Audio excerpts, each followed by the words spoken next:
Former Member of Parliament for Lower Manya in the Eastern Region, Michael Te Nyaonu, has alleged most outgoing members of Parliament will end up poor and hugely indebted after leaving Parliament. Speaking to my colleague Komla Kluche, he claimed many entered Parliament without a job and will retire without saying unemployed. We'll bring you that story much later.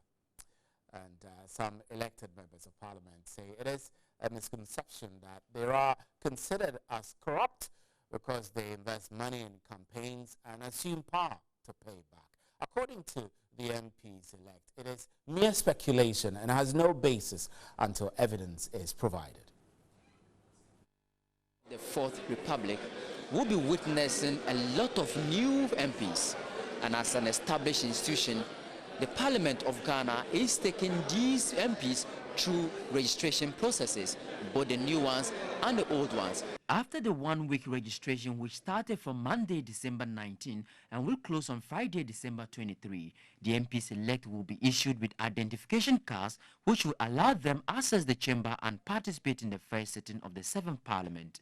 Some of the new entrants have been expressing their views on the perception of Ghanaians who have the view the MPs get to Parliament and enrich themselves and also pay back monies they borrowed for campaigning. You're going to sell a vision and tell people to vote for you. So this misconception and the notion that all politicians by default went in and borrowed so they'll be corrupt, it's a drawback to people who want to lead in this nation. It would have been very appropriate if people would not be pushed to the wall, as it were, to bring out money or look for money wherever they can find it to push themselves up on a political ladder. Ensuring their constituents benefit from government interventions, some of the MPs say they will put pressure on government so that the national cake is shared equitably. We are talking about a factory for each district. It is my responsibility to ensure that I follow up to ensure that my people get the factory. We are talking about dams for every village. I have about close to 150 villages in Bole Bamboy. It is my responsibility to follow up to ensure that at least if I don't get anything at all, I get about 100. Some share their expectations. Being in Parliament is different from being on the campaign trail, and my commitment remains. I'm dedicated to, doing what I have to do. I look forward to coming to Parliament with my colleagues, that we can all come together and work for the good of our country. Now, one of the 35 MPs who will grace Ghana's 7th Parliament is Barbara Asha Aisi. Mrs. Aisi is a tutor at the Wesley Girls Senior High School. She won 19,475 votes, representing 49.44% of the total valid vote cast to beat the National Democratic Congress NDC candidate, Mr. Kobi Echampong, who polled 16,309 votes, represented 41.41%. Mrs. Sarah Buckner of the Progressive People's Party and the rest scored the rest of the points. Mrs. ACC. How are you, madam? Fine, thank you. So, big expectations. This is your first time in Parliament, and you are representing the 35 caucus of women in Parliament. What are your expectations? Thank you very much. I feel good, and I feel honored to be part of the 35 women in Parliament. Sincerely, expectations are very high. My people have confidence in me that Barbara Asha will be able to deliver.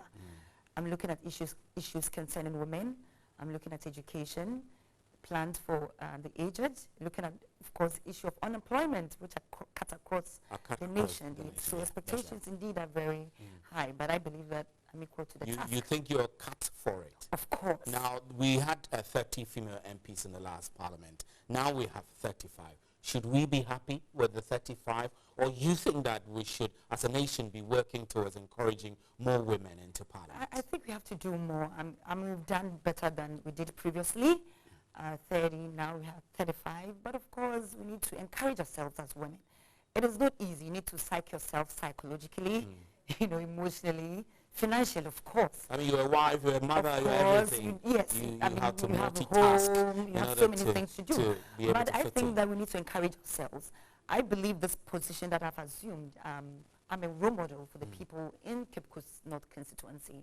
Now the young ones will look up to me and know that if Barbara Sheisi has been able to do it, then of course they will be able But to you do are that. leaving the classroom into parliament. I mean, this is an era where you are talking about education.